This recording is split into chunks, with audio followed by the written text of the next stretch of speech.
China Beijing பக்கத்தில் உலகத்திலே மிகப்பெரிய மிலிட்ரி சிட்டி கட்டிட்டு வராங்க. இது அமெரிக்கா, ரஷ்யா, இந்தியாவுக்கு ஒரு பெரிய ஷாக்கிங்கான நியூஸ் தான். கிட்டத்தட்ட 1500 ஏக்கர், அதாவது 6 கிலோமீட்டர் பரப்பளவில் வார் டைம் கமாண்ட் சென்டரை போன வருஷம் மேலே இருந்து கட்டிட்டு வராங்க. இது யூஎஸோட பென்டகனை விட 10 மடங்கு பெருசு. இதை பற்றி சைனா எதுவுமே சொல்லாமல் சீக்ரெட் மெயின்டைன் பண்ணிகிட்டே வராங்க. இருந்தாலும் சேட்டலைட் இமேஜஸ் 100 பெரிய கிரேன் அதில் ஒர்க் பண்ணிட்டு இருக்கிறத கண்டுபிடிச்சிருக்காங்க. இதில் முக்கியமாக பார்க்க வேண்டிய விஷயமே, இது நியூக்ளியர் அட்டாக்ஸ், ரேடியேஷன்ஸை கூட தாங்கும். அவ்வளோ டீட்டெயில்டாக கன்ஸ்ட்ரக்ட் பண்ணிட்டு வராங்க. இதில் advance technology, AI, satellite, quantum எல்லாமே இன்டகிரேட் பண்ணியிருக்காங்க.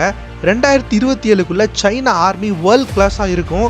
டிஃபென்சிவாக இல்லாமல் ரொம்ப அஃபென்சிவாக இருக்கும்னு ஷி ஜின்பிங் சொல்லியிருக்காரு. 2030க்குள்ளே அமெரிக்கா ஏஐயில் யாருமே நெருங்க முடியாத அளவுக்கு அமெரிக்கா வளர்ந்துருன்னு சொல்லி ட்ரம்ப் சொல்லியிருக்காரு. இதை சமன் செய்கிற அளவுக்கு இந்தியா கவர்மெண்ட் என்ன பண்ணுவாங்கன்னு நீங்கள் நினைக்கிறீங்க அப்படிங்கிறத கமெண்ட் செக்ஷனில் சொல்லுங்கள்.